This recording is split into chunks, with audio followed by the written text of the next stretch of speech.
Still waiting. Antonella, I hope you're somewhere in the background. Tony's ready and waiting. Lots of hellos from everybody. Please activate your chat. You don't need to activate your video, please, because we have such a large number of people in the room. It would get very confusing to have everybody on video. So please do not start your video. When we get up to 300, I will close the room. We will be sending this also on a live YouTube stream for those who can't get in, but this room has a capacity of 300 people. So once we get up to 300, that'll be that. So please do not activate your videos and do not activate your audio either. I will mute you all if I hear, just to keep things. It's lovely. It would be lovely to meet everybody and see and hear and everything, but it would just cause an awful lot of bandwidth problems. And we want to hear, especially Tony, and we use the chat for discussion. Hello from Latvia there, and Zagreb, Goran, Maria Rosario in Italy, somewhere in Italy, Rijeka, Croatia, Sisak, Croatia, from Athens here, Istria, Croatia. The whole of Europe is coming, and I will admit some more people. Hello to the new arrivals. We will be starting in about 8 minutes time. Please activate the chat. You don't need your video because there are so many people. Hello, Nevenka, but a little glimpse of you, but could you please put your video off? Because we have so many people in this meeting, we can't use the videos. So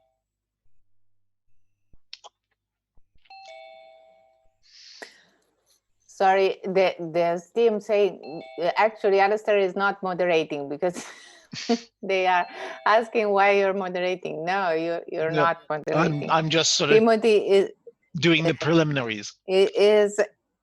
Alistair is supporting us because of the new system, and actually he is supporting all of us with the Zoom system because of the huge amount of participants today. We had to move to Zoom, and we need to thank Alistair for his support.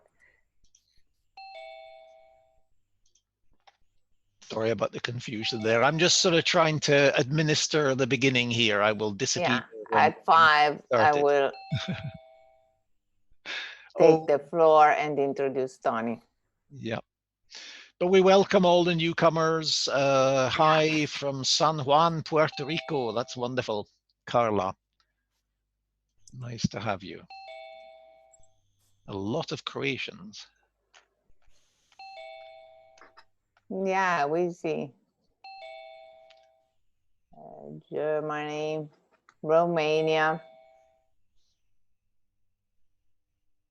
Ah, David Bennington. Well, a name I recognize from Cornwall. And Antonio.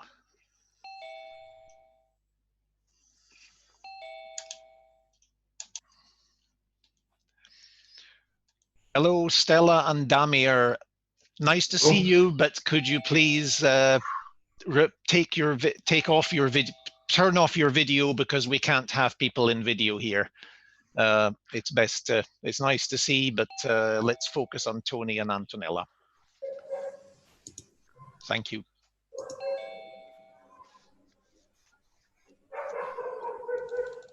Oh, Zambia. Also, Zambia is represented. Thank you for being with us. Anila, sorry, thank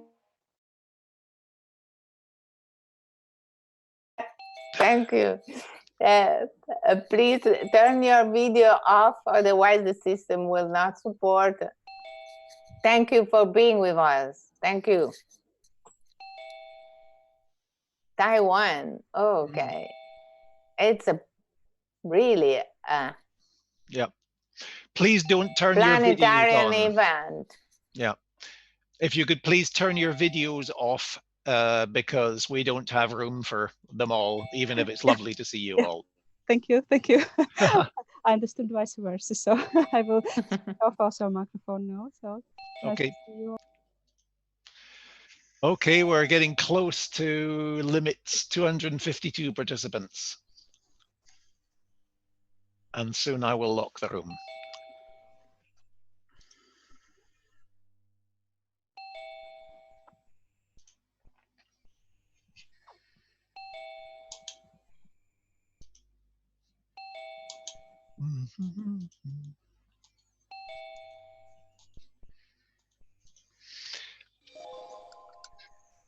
Hello, Christine. It's nice to see you. But if you could put your video off now, because we can't have everybody in vision. And yep, lots of people putting video on. Could you please keep your video off?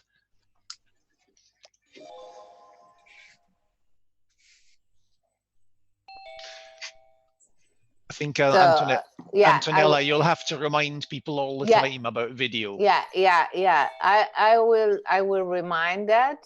And I'm also reminding you that the webinar will start in 7 minutes, 6-7 minutes from now. We are trying to set the system. There are many of you waiting to be admitted to the Zoom room where we are going to have the webinar, and that's why we needed to move to the Zoom system, and Alistair Krillman is helping us with the system. I will take the floor at 5. Please, thank you for being with us, but please close your video. Okay, thank you. So at 5, we'll start the webinar. Okay, we have reached capacity. I've closed the doors. The meeting is at 300 participants, a magic limit here. So those of you who are in, you're in. Please turn off your videos, don't activate them. Exactly. Yep. So we have already reached 300. Yep, we're on 300 exactly, okay. and the doors are closed. And when you want to start, tell me and I'll start the recording. Okay.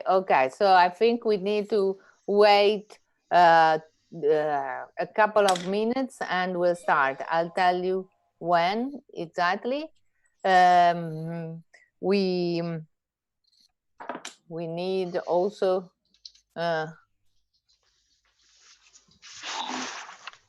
okay, Alistair, when you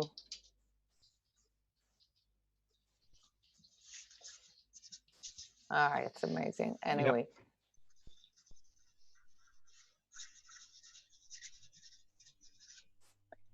When we start, Alistair will go away. I'll go away now. Okay. So. But I'll start the video in a second, and I'll start the recording in a second. Just beware that the recording does not record your chat messages at all, and you will be anonymous in the recording. Okay. So I'm ready to start when you are. Yeah, I think we can start the recording. So hello everyone.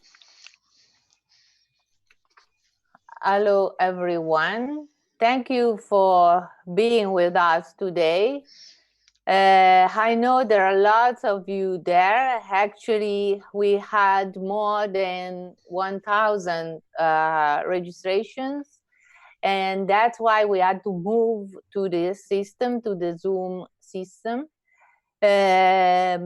This means that the reasons for which we started this webinar were well sounded, and we needed to respond to an actual need, the need of getting directions on how to move online on such a difficult situation we are experiencing. I wanted to share my screen to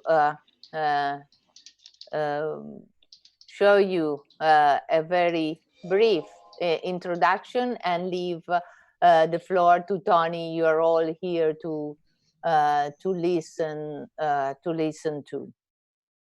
So I will share my screen. Just a moment. Sorry, but something happened. Just a moment. Okay, here we are. So this is a joint initiative.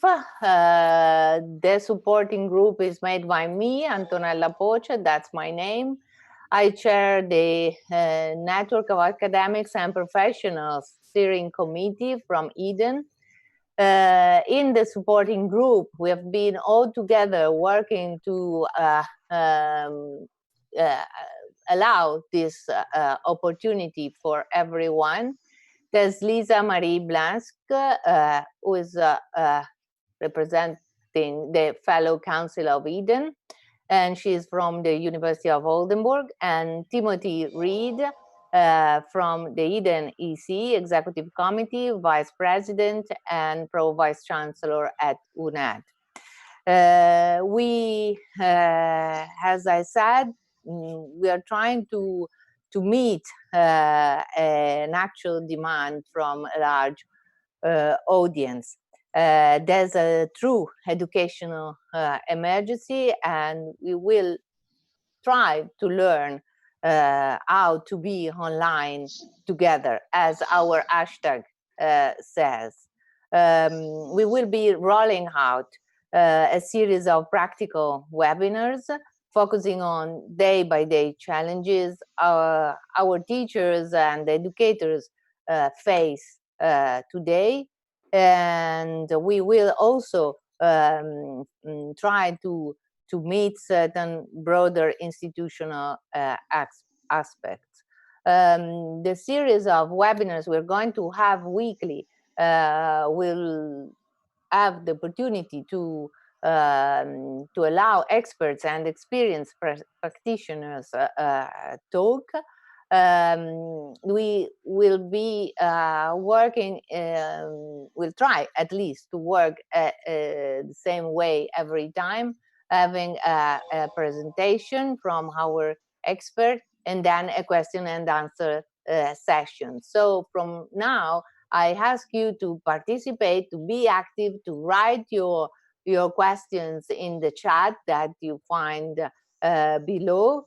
And I will pick up some of the questions. Of course, there are so many of you, so we are not able to pick up all the questions, but we'll try to get you know, some questions and discuss them with our presenter.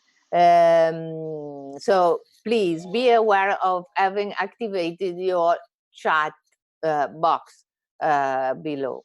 I'm not stealing more time to our presenter. You know, you all know him. You're all eager to listen to him talking. I will be very, very brief in introducing him. You know him. He is author of several books in the field of online and distance learning. He has provided consulting services specializing in training and planning and management of online learning and distance education, working with over 40 organizations in 25 different countries. Tony is based at Contact North, but he will tell you more about him. And I really thank him for being with us. We are really honored to have him with us to start to open this series. Don't hesitate in using our hashtag, and thank you. I'm really moved that so many people are there and that our community is so large and active today. Thank you so much. Thank you so much from the deep of the crisis here in Italy. Thank you. So the floor is yours. The floor is yours. Tony, I'll stop.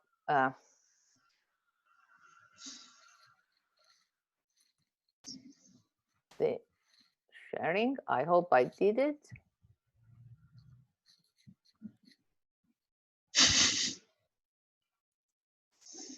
Okay. Okay. Okay, I took. It's okay for Tony. Tony. Yeah. Okay. Hello. Yeah. Okay. Hello, everyone. It's I'm very pleased to be able to speak to so many people. I wish the circumstances for this meeting were better than they are. We're all facing a huge challenge here, and I'm a little unhappy about doing this, to be honest, not just because of the circumstances, but this is a new situation for everyone. And I'm not sure I have the knowledge or experience to be able to help those of you who've been thrust or pushed into a situation where suddenly you have to go online and you've never done it before.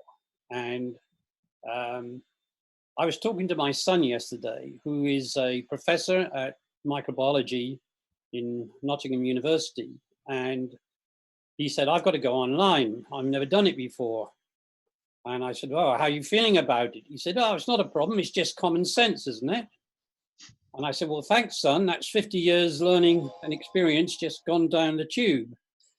I did point out to him that common sense is the result of often 1,000 years experience, but nevertheless, that there are things that we can learn from the past, but there are also things today that you really have to discover for yourselves. So the other reason I'm a little unhappy about doing this is that how you handle this move to online learning depends so much on your context. If you're in an institution that has been teaching online for the last 10 to 15 years, it's much less of a challenge than if your institution has never taught online before. So with that background, I'm going to switch to a PowerPoint.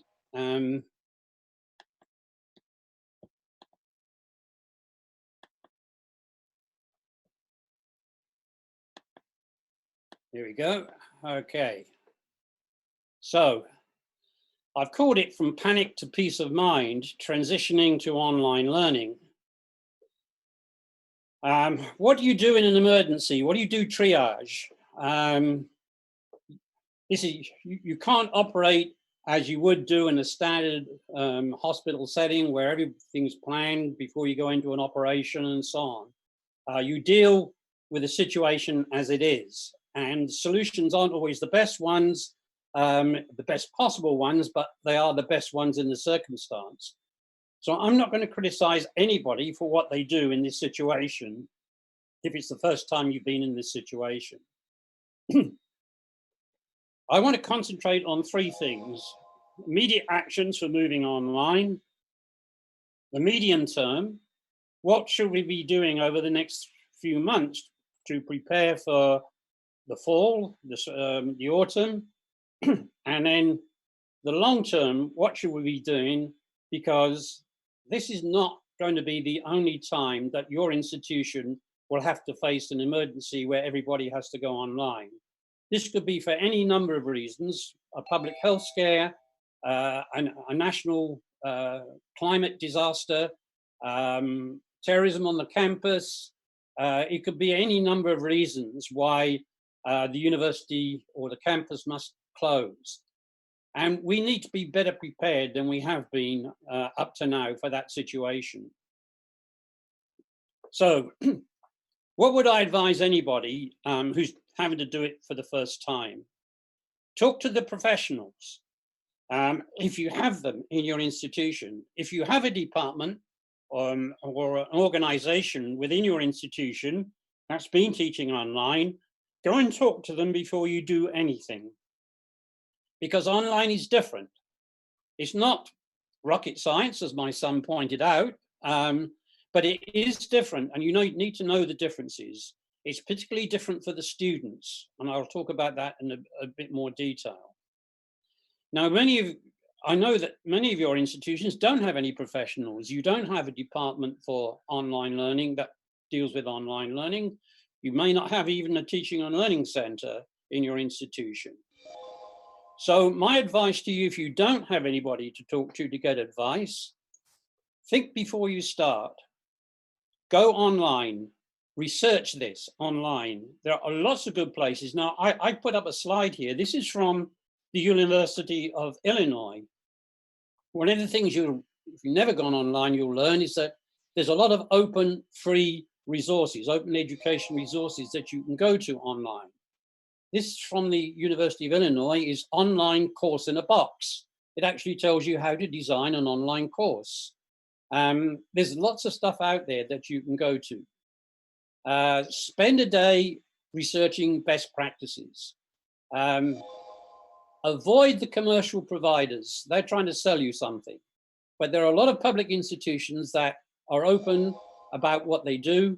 So do some research. The first thing when you think about what you're going to do is, do I need to change my course? Can I just put my lectures up online?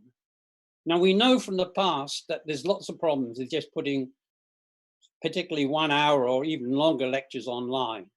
First of all, they're too long, they're boring. Also, there's a bandwidth issue here.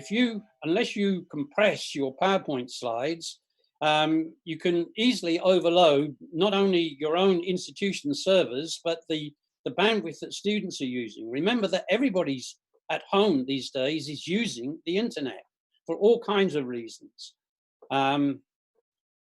If you have kids playing video games, then it's going to be hard to get online to research, because it's going to watch a long lecture, because the bandwidth, the Wi-Fi bandwidth you've got just won't handle it. But also it's boring. There's a lot of research on the right length of a video lecture, and it's around about 10 minutes. Secondly, there's no interaction if you put your lectures online. If you just put them online without doing something else, and I'll come to that in a minute, it's hard for students to ask questions if you haven't prepared for that. And you don't want to get swamped with hundreds of questions either. So the other thing is, it's basically taking a musical act and trying to just record a video of it rather than making a movie. You're not taking advantages of the affordances of what online can do very well. And I'll explain what that is a little bit later. And the fourth thing about putting your lectures online is it ignores how students will learn online. We know from research now that most students work in chunks of less than 1 hour when they're studying online. And when you think about it, again, it's common sense, as my son would say. They're at home, they've got kids running in and out, or they're on a bus trying to catch up on their mobile phones and so on. So you need to break up online learning into manageable chunks for the students. And you'll see what happens if you're not careful. You can easily overload the students, as the image indicates. So, but the problem is, you need at least a month if you're going to change the way you're going to teach. So I don't criticize anybody who wants to immediately put their lectures online, because that's all you can do. But if you've got a month to change, and some of you will have because your institutions have closed, then spend a bit of time preparing for going online. So if you're going to take your same course and move it online, make sure you choose the appropriate technologies. And again, ask the professionals. We had to switch for this webinar from Adobe Connect to Zoom, because suddenly we found we had more participants than we could manage. you need a professional who understands the difference between different videos conferencing systems and so on, to see what will best work in your situation, in your institution. Now, you may have a preference. You may like Zoom over Adobe Connect, but use the technology that your professionals advise, because they can support that technology. There's not much difference between them in the long run. The difference is at the back end rather than at the front end. Secondly, if you're going to go on, put your lectures online, make sure you do it within a virtual learning environment or a learning management system like Canvas or Moodle or Blackboard. If your campus is actually already using one. If you're not using one, you've got big problems. And I'll give you some advice on that a little bit later. And the third thing is that once you get into that virtual learning environment, make sure you have clear instructions for the students as to what they must do each week. Within the learning management system, provide a weekly structure. By that I mean, this is what you do from Sunday through to Saturday this week as a student. This is what you should be doing. This is what you have to do at the end of the week. And here's what you do to prepare for the next week. You can put your recorded lectures up there. I've mentioned the technology behind that. Required reading. If they have readings to do, again, online, there is an enormous amount of free online academic reading, and I'll talk a little bit about that later, such as open education resources. In my province, every first and second year course at university and college, there is an open textbook that students can download for free that's been validated by the professors in the province.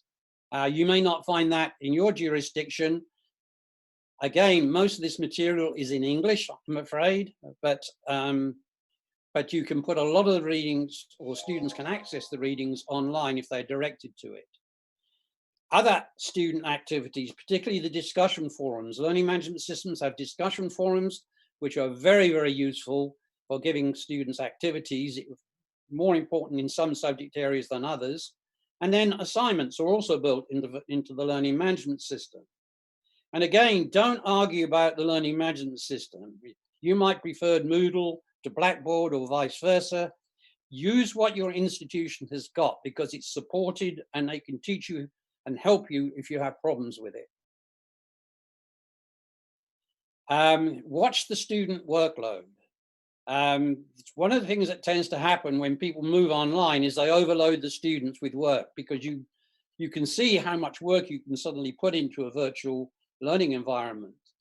I recommend about 30 to 40 hours a week for all courses that a student is taking simultaneously at any one time. So if they're taking 4 or 5 courses, that means 8 to 10 hours a week for one course. And that activity, that should include all their activities, including assignments, tests, and exams. And again, you can see if you're going to have 3 3-hour lectures and then work flowing out of that, that can be really a large amount of work and very difficult for students to absorb those big chunks of learning. So reduce or shorten the lectures if you can. Assessment, if you have objective testing, that is tests of memorization or comprehension, you can use computer marked assignments. The learning management system allows you to create your own computer marked assignments. But you can also use formative assessment, grades for online work and activities.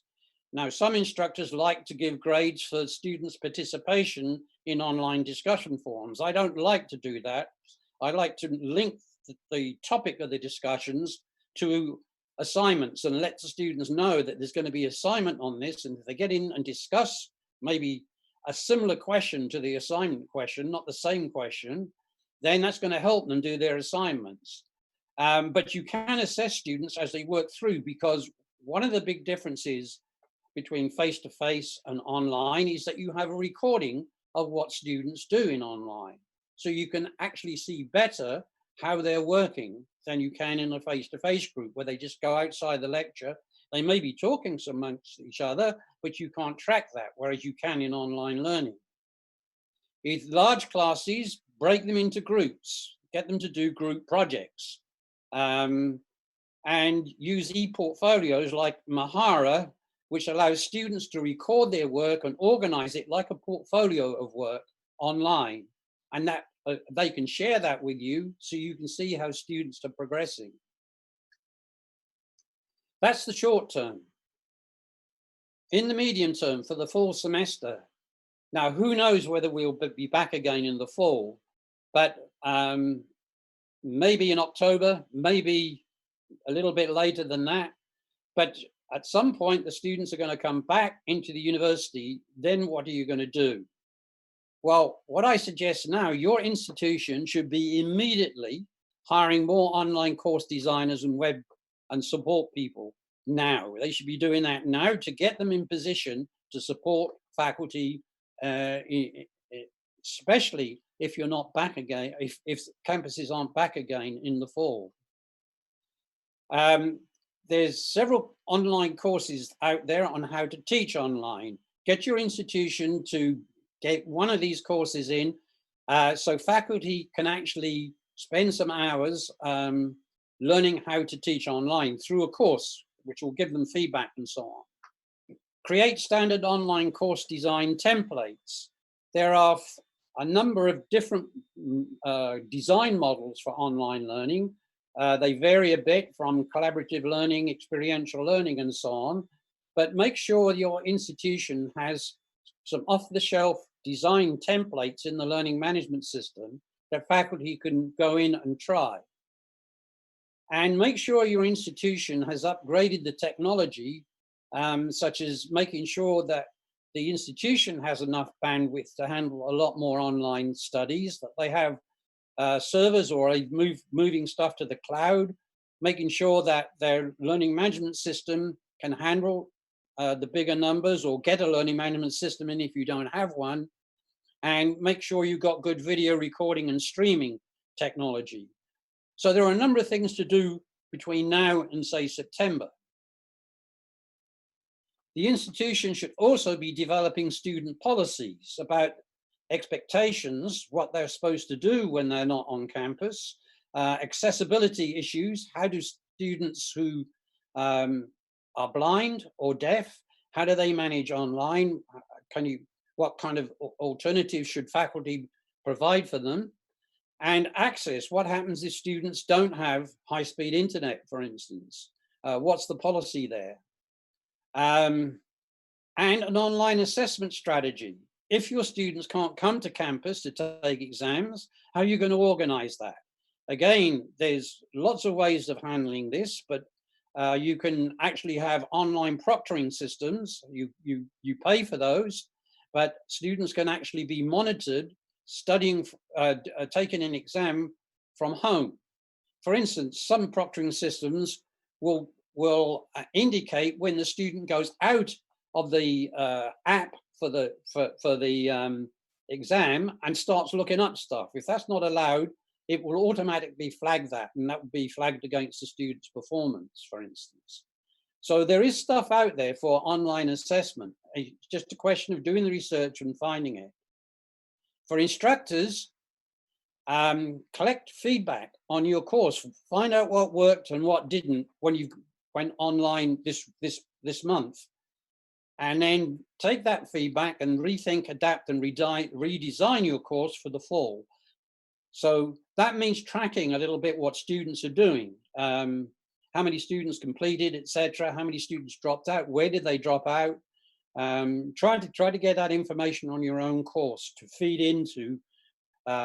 Did you get swamped with emails? Were they all about the same topic? That means you probably didn't teach that topic very well. Can you improve that topic next time round? For the fall semester, for the medium term, start looking at a new way of designing that actually fits the online environment. Remember now that nearly all content, everything that you teach, is already online and free, at least in English. It may not be in your national language. There's a massive amount of content out there now. Everything, even the latest research papers, are often in open publications, so your students can go and get to the latest research. That means you don't have to deliver content. Students can go and find, evaluate, analyze, and organize that information. It's already out there. And this is one of the huge shifts in pedagogy that online learning allows. You can, of course, do that in class, but it's much easier for students to do it online. And move towards topic or problem-based learning, where you focus on skills development. We're hearing from employers all the time that they need students with skills like critical thinking, problem solving, communication skills. And by building problem-based work online, getting students to work in groups, learning collaborative learning, for instance, which they need when they get into the workforce, then again, online learning is a huge opportunity to teach better. Now, what do you do in the long term when you reach a stable state? Your institution should have a digital learning strategy. What proportion of your courses should be either fully online or a mix of online and face-to-face in 5 years' time? And how do we get there? What should be the right mix for your institution? Should you have all courses blended? Or should you just have, or should it just be certain parts of the university, it's all blended, but other parts, like maybe in science, where you have to have students come to campus, but not necessarily for the whole of the course or the program. They can do some online and some on campus. What is your strategy for that? How's that going to vary between the different academic departments? You should have an overall view of where you're going as an institution. Make sure you've got strong centers for learning technologies or digital learning. I put up one here from the University of Bristol. It's now called the Digital Education Office. Make sure you have the people with the skills and knowledge to support faculty in this area. Plan for instructor training and development. Make sure that the faculty know how to teach online, or if they are doing blended learning, what's best done face-to-face and what's best done online. And have an emergency plan in place for remote learning, so that if tomorrow suddenly you have to move to remote learning, everybody in the institution knows what to do and is prepared for it. I don't think there's any excuse in the future for institutions not having an emergency plan for remote learning. So in conclusion, we can't go back to where we were. One thing that this crisis is really going to do is to shift the way we think about teaching and learning. We will have exposed people not just to COVID-19, but we'll have exposed a lot of faculty and instructors to online learning for the first time. We have to recognize that online learning is now an integral part of higher education. It's going to be a mix of blended learning and fully online. In my view, all institutions will have some blended, will have most of their courses either blended or fully online in the future. And that means our teaching methods need to change. Well, they need to change for a number of reasons, not just because of the technology, but because we need to move away from content delivery to skills development. Because the content is all out there and it's growing faster than anybody can handle.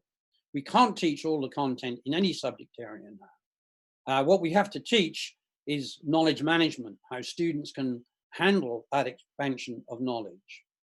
We also need to rethink the campus. I've got an image up here of the interactive classrooms at University of Queen's University in Ontario.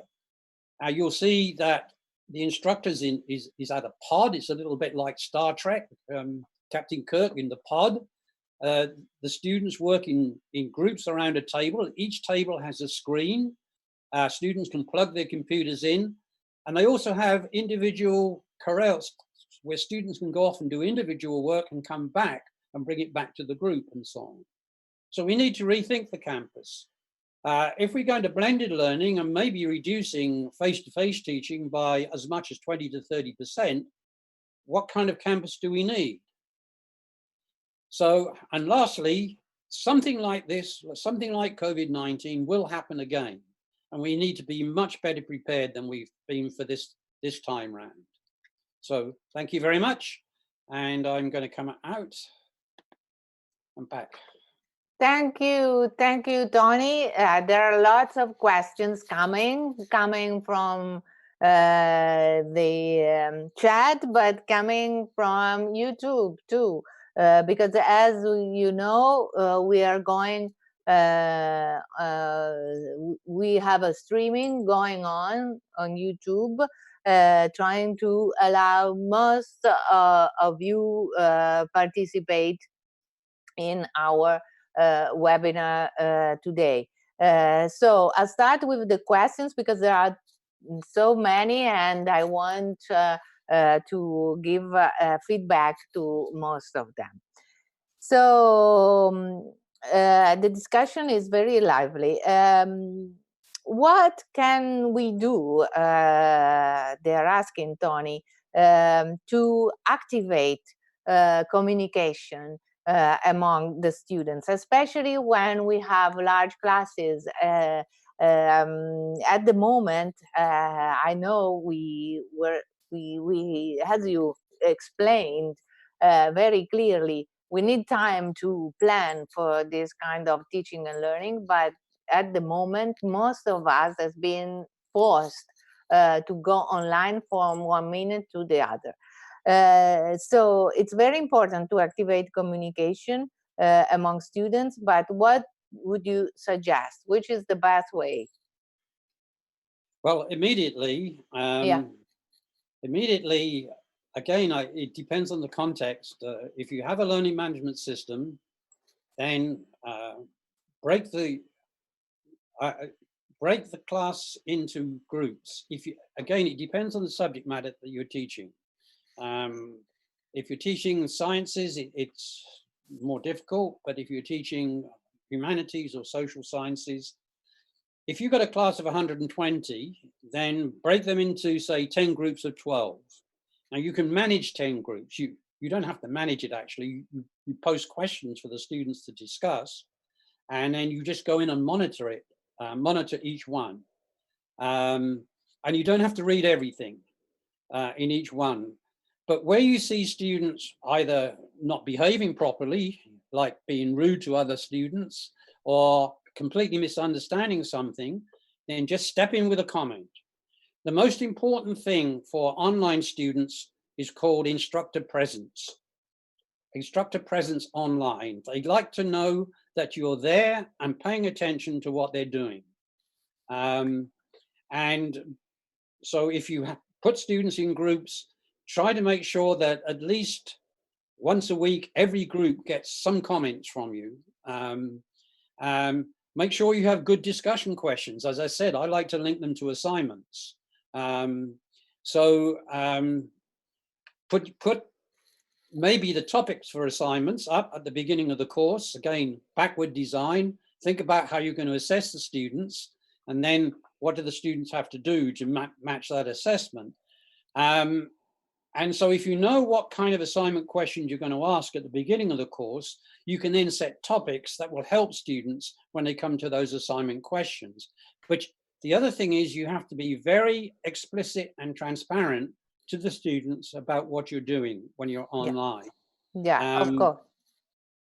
Okay. So yeah, absolutely. Another question which I think most of the audience would ask you is related to what is possible when you have low tech and low bandwidth, especially in areas where the bandwidth is low. What can we do? Is there something that we can use, that we can cope with?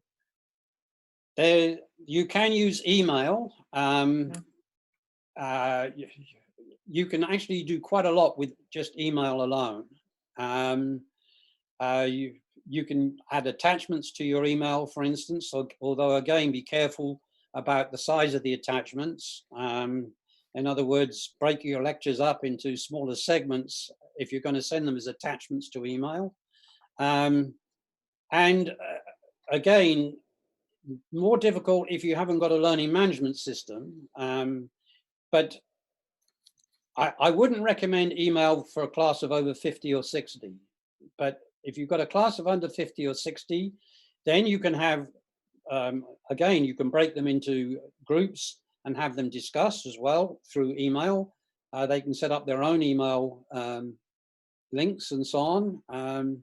It's not difficult.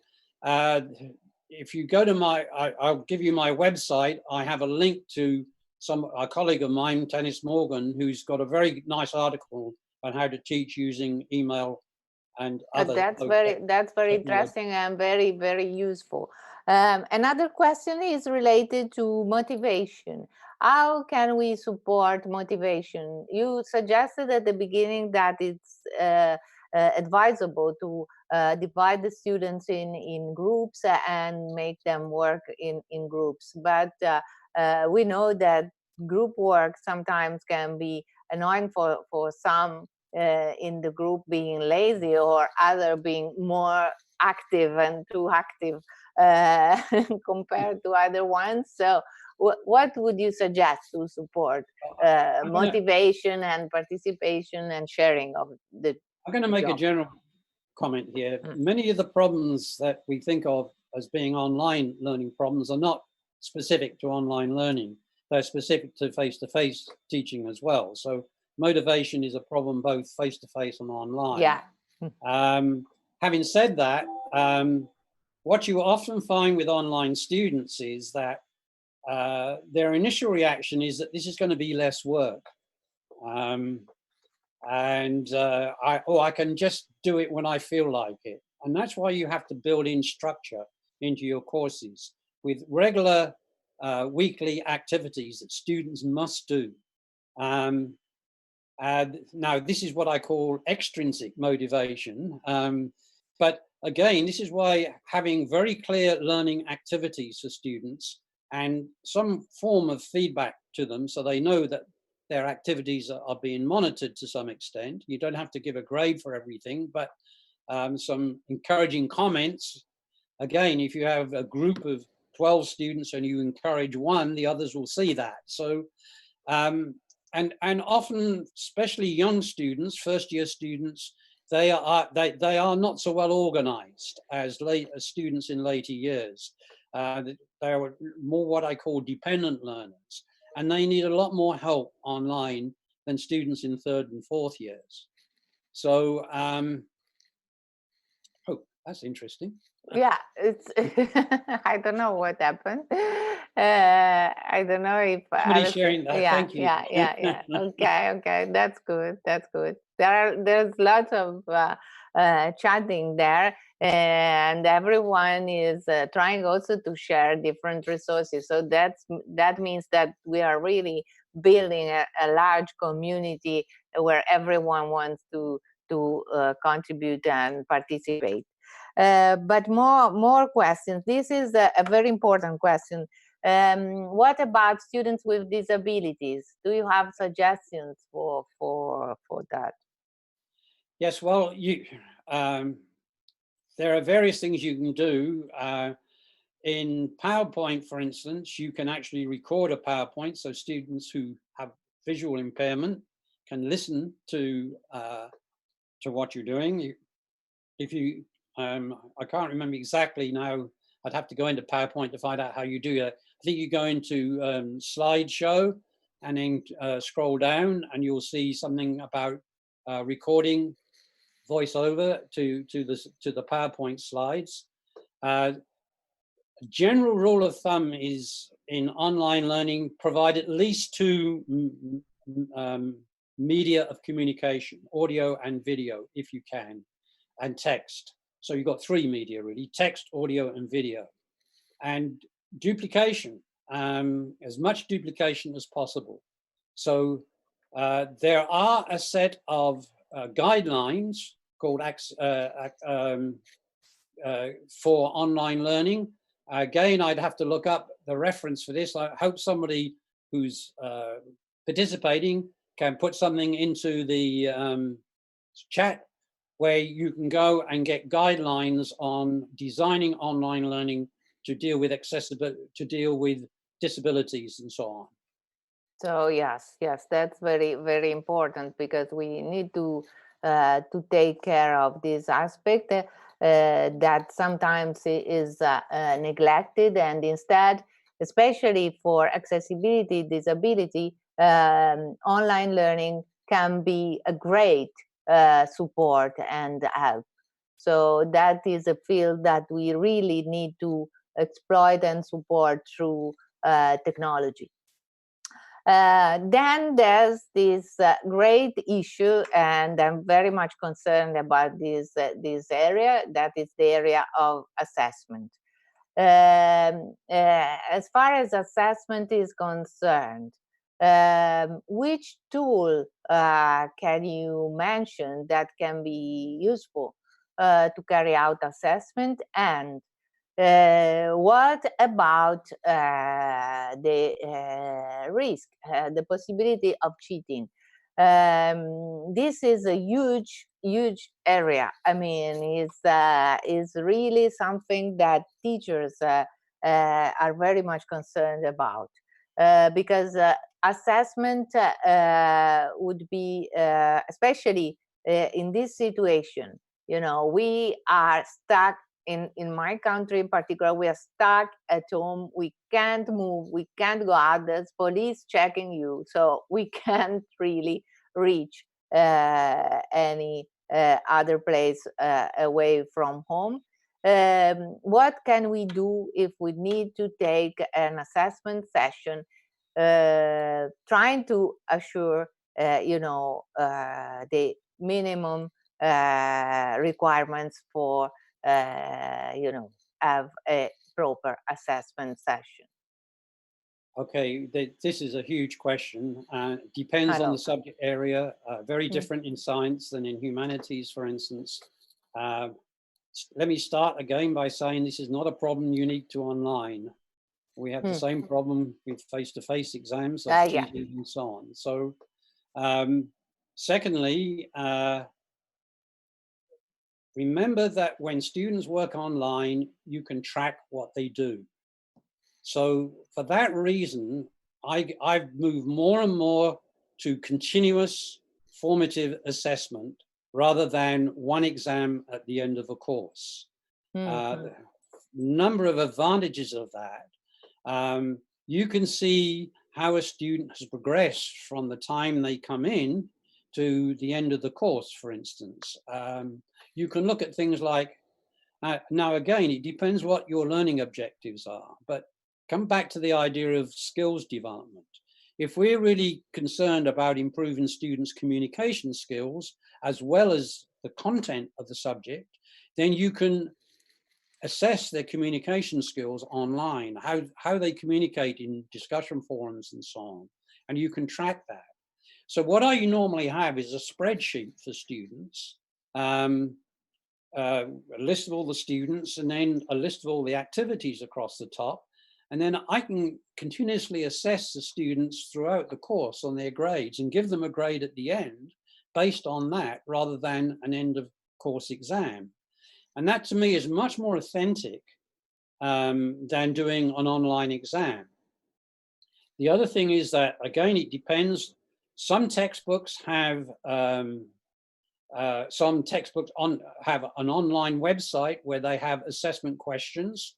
You could use those. Again, the problem is you don't know if the student's doing it or their parents, probably not their parents in my case, but you know, so it's the same problems you would have often in a face-to-face class, though.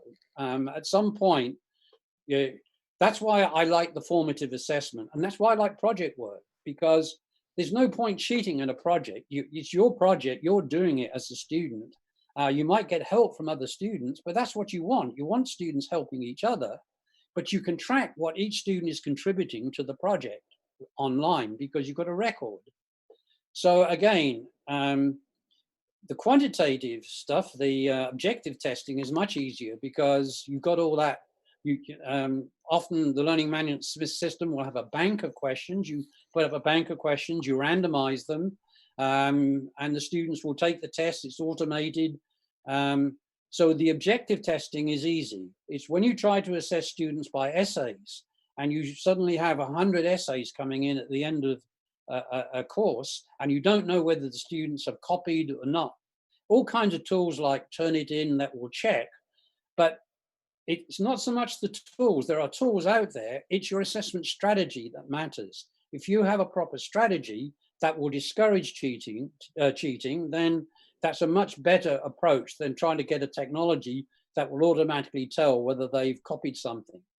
Again, quotations, for instance, it's all right. If, in my case, I say to students, fine, I don't mind you quoting somebody else so long as you put it in quotes. That's all you have to do. You don't have to cheat. Just say where you got it from. That's all you have to do. Cheating is laziness, you know? So I think there's all kind, it's to do with you as a teacher and how you want to assess students more than what tools do I use online. So it's a change of perspective that we need, a change of cultural attitude, I think.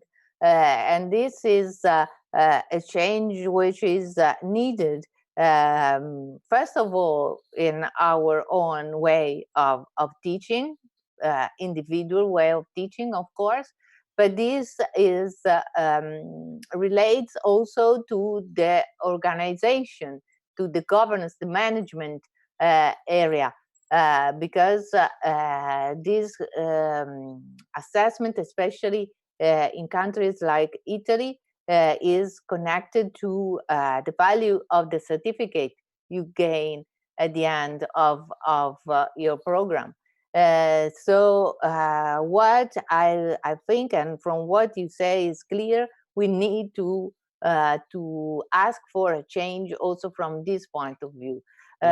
We need to, as you said, to develop certain skills, and to assess certain skills, we need a different way of assessing what are our objectives. And if the objectives change, also assessment must change. Thank you for that, because it was very clear and important, I think, very relevant. Other questions coming. How can we find the right balance between synchronous and asynchronous teaching and learning? This is a very nice question. What a great question. Yeah. Again, the way I would approach this is to look at your learning objectives and the student activities required for them to achieve the learning objectives. And again, it depends on your way of thinking. You can do it intuitively or deductively, but again, I would put the objectives down, I'd put the activities down against the objectives, and then I would look at which of these what activities would be best done synchronously and which asynchronously. Now, I think it's not either or, it's a question of, as the questioner asked, the balance between that. And I don't think there's a right balance. I think there's you know, can 50%. You all hear me? Sorry? 50% online or 50% asynchronous, 50% synchronous. I don't think there is a balance there. When online learning started, it was all asynchronous. It was through a learning management system. It was text-based and so on. And we learned a lot of the benefits of asynchronous there. Students can reflect in discussions, for instance, before they post. But also, there are skills that you need to have synchronously. You need to be able to think on your feet, for instance, in an argument. So again, look at the skills you're trying to develop and work out which ones would be best dealt with by using synchronous or asynchronous approaches, but tie it to your learning objectives and the skills you're trying to develop.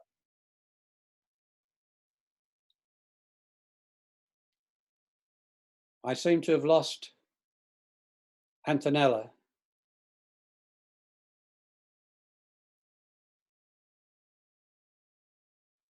Ah, there you are, There she is. Antonella. Ah, here we are. What happened? I don't know what happened, but we're back, and that's the. We were going asynchronous.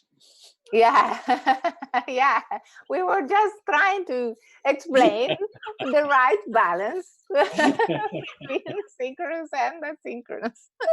Yeah, that's exactly what we were trying to explain. So great. Um, so the last question is related to um, the this idea of trying to find a way to make organization departments, principals, ministers, you know, all the ones in charge of making decisions. In your experience, what do you think is the best way to find the right direction and Yeah. to, you know, put in place all the suggestions that you gave us today? Yeah, this is a big question again.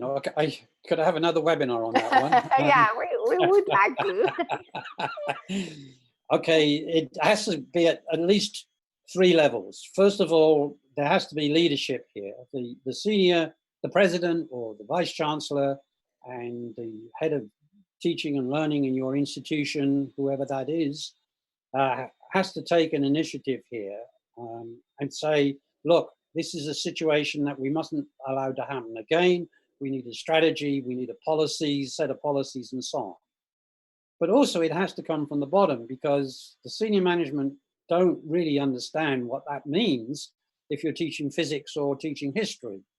So pressure has to come from the faculty as well, because in the end, most, unless it's very different in Europe from Canada, the universities in Canada are run by the faculty, not by the administration in the end. The faculty do what they want to do. And if they can't get what they want, they put pressure on the administration. So the pressure has to come from the bottom as well as from the top. And the critical people here are often what I call the middle management, the deans and the heads of department, who need to get their faculty together, say, look, what have we learned from this experience of having to go online? What do we need from the university to do it better next time?